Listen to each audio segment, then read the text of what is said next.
आप देख रहे हैं रितासिस रहस्य। आज की कहानी हमारे साथ शेयर की है सुमन जी ने।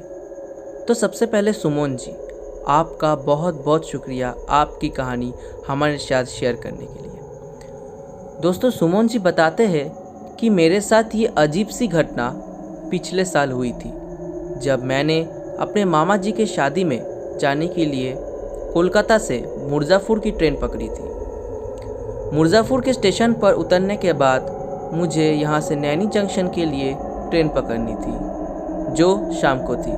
मगर ट्रेन को रास्ते में काफ़ी देर हो गई थी, जिस वजह से मैं नैनी जंक्शन स्टेशन में उतरा तो रात के करीब 11:30 बज रहे थे और मुझे अभी भी काफ़ी दूर जाना था। रात होने की वजह से मुझे मामा जी के गांव जाने के लिए कोई सवारी नैनी जंक्शन पर नहीं मिल रही थी। फिर कुछ देर बाद एक रिक्शा वाला मेरे पास आया। मैंने उससे गांव के अंदर तक छोड़ने की बात की तो उसने पहले ही कह दिया, भाई साहब भाड़ा 150 रुपया लगेगा, जो कि बहुत ही ज़्यादा था। इतनी रात गए तो उस रिक्शा वाले से भाड़े के लिए बहस करता वाला, तो मैं चुपचाप रिक्शा में बैठते हुए बोला, ठीक है ले लेना, अभी चलो।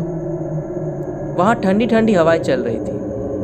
फिर कुछ और दूर आते ही रास्ता एकदम सा सुनसान सा हो गया और रिक्शा वाले ने अचानक से रिक्शा की घंटी बजाना चालू कर दिया। वो बिना कोई मतलब के घंटी बजा जा रहा था। ये देखकर मुझे अजीब सा लगा। तभी मैंने उस रिक्शा वाले से पूछा, भैया आप क्यों बिना मतलब के घंटी बजाए जा रहे हैं, जबकि पूरा रास्ता तो सुनसान पड़ा है। पहले तो कुछ देर वो मेरे बात सुनकर चुपचाप रहा और फिर बोला, लगता है यहाँ आप पहली बार आए हैं। इस पर मैंने जवाब देते हुए कहा, हाँ तो। फिर रिक्शा वाले ने कहा, तभी तो आपको इस रास्ते के बारे में कुछ भी नहीं पता और अभी आप एकदम चुपचाप बैठे रहिए, कुछ आवाज़ मत कीजिए वरना कुछ भी हो सकता है। वो अभी भी घंटी बजाया जा रहा था। मैं उसकी बातों पर यकीन नहीं कर रहा था, पर उसके गंभीर स्वर ने मुझे मानने पर मजबूर कर दिया। मैं चुपचाप बैठा रहा कि तभी पीछे से बहुत जोरों की भनभनाने की आवाज़ आने लगी। मैंने पीछे पलट कर देखा तो मैंने पाया कि एक सारी काली परछाइयाँ हमारी ओर आ रही थी। मैं एकदम से डर गया और रिक्शा वाले से पूछने लगा, भाई साहब क्या है वो जो हमारे पीछे आ रहा है। इस पर उसने इतना ही कहा, आप बस चुपचाप बैठे रहना और रिक्शा में लगे रॉड को पूरे ताकत से पकड़े रहना।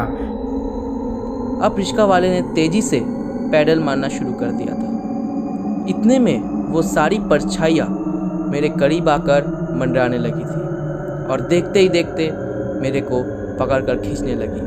तभी मैंने चिल्लाते हुए रिक्शा वाले से बोला, भैया भैया मुझे बचाओ, ये मुझे पकड़कर खींच रही है।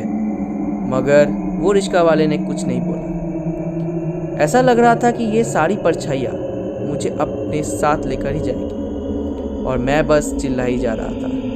रिक्शा वाला मुझे यही बोले जा रहा था कि रॉड को मत छूना। फिर 8 से 10 मिनट दूर जाकर वो परछाइयाँ एकदम से गायब हो गई और अब रिक्शा वाले ने घंटी बजाना भी बंद कर दी थी।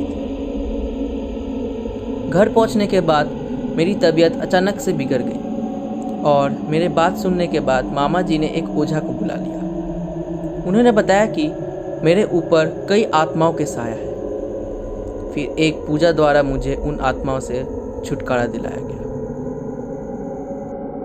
तो दोस्तों, अगर आपको ये कहानी अच्छी लगी तो लाइक कीजिएगा।